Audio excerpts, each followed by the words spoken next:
धुरंधर 2 उतना ही रियल है जितना रियल जूस का पैकेट होता है। रियल जूस के पैकेट में साफ साफ शब्दों में लिखा होता है, इस रियल जूस पैकेट को रियल समझकर मत पीना, क्योंकि रियल इसका सिर्फ ब्रांड नेम है। जी हाँ दोस्तों, आज हम धुरंधर 2 मूवी के बारे में बात करेंगे।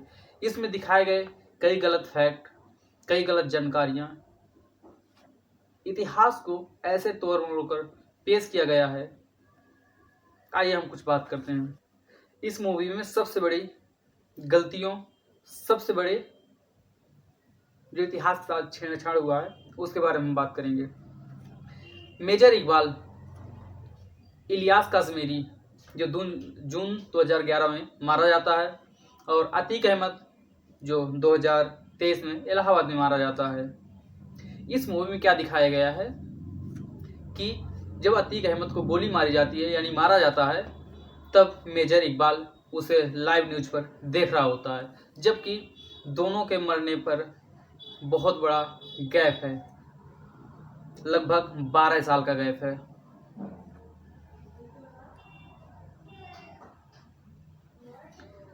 दूसरी गलती हम कह सकते हैं, एक गलती नोटबंदी को लेकर के इसमें दिखाया गया है। मूवी में दिखाया गया है कि नोटबंदी से ठीक पहले अजीत डोभाल जी उत्तर प्रदेश के डीजीपी प्रशांत कुमार से मिलते हैं और उनसे बातचीत करते हैं कि नोटबंदी होनी है, इसके लिए क्या क्या प्रिकॉशन अपनाए जा सकते हैं। जबकि 2016 में उत्तर प्रदेश के डीजीपी प्रशांत कुमार जी थे ही नहीं, 2016 में जावेद अहमद जी थे। इस मूवी में दिखाया गया है कि जितने भी काम हुए हैं सब 2014 के बाद हुए, लेकिन ऐसा नहीं है। रहमान डकैत 2009 में मारा जाता है, अरशद पप्पू 2013 में मारा जाता है, एसपी असलम जनवरी 2014 में मारा जाता है। इस मूवी में दिखाए गए फैक्ट और इतिहास से मोदी जी या बीजेपी का कहीं दूर दूर तक कोई लिंक नहीं है।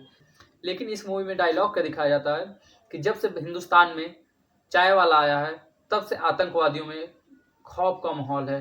नोटबंदी को लेकर के अगर ये इनपुट हमारे सरकार के पास थे कि 60,000 करोड़ रुपए भारत में एंट्री हो रहे हैं, पाकिस्तान के द्वारा एंट्री कराए जा रहे हैं, तो नोटबंदी करने की जरूरत नहीं थी।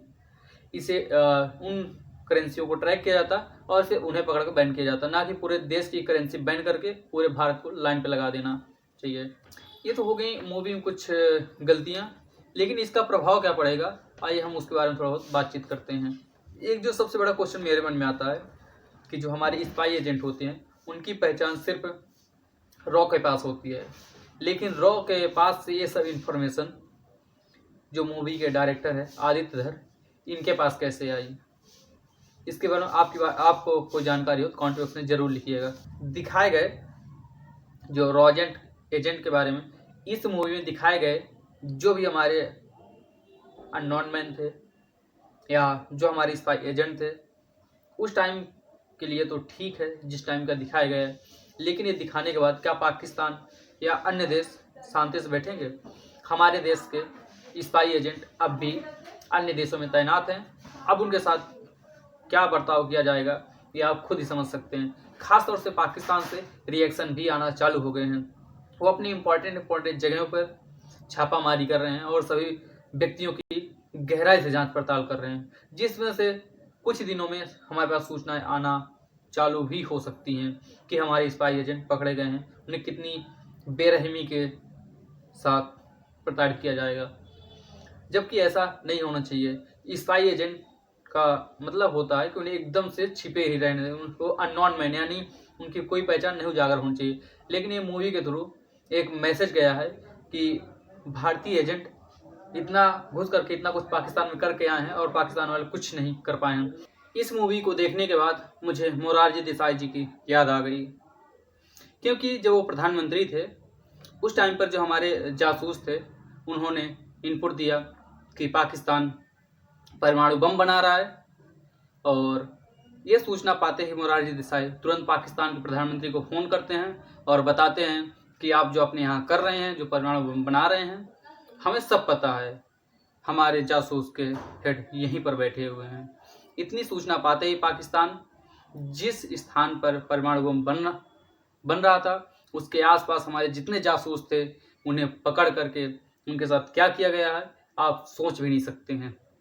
धुरंधर मूवी को देखने के बाद जो पाकिस्तान में हमारे देश के एजेंट वहाँ पर कार्यरत हैं उनके साथ ये इसी तरह का सलूक फिर से किया जा सकता है और किया भी जाएगा, जिसके रिएक्शन आना चालू हो गए हैं।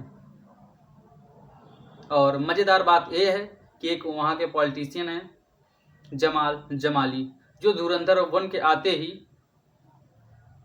उन्होंने सब जगह पॉडकास्ट में, न्यूज़ में, टीवी में सब जगह बोल दिया कि जो कैरेक्टर है जमाल जमाली का उनसे एक्सपायर है, एकदम हूबहू उनके जैसे है। लेकिन धुरंधर 2 में उन्हें भारत का जासूस दिखा दिया गया है जो पिछले 45 सालों से वहाँ पर हैं।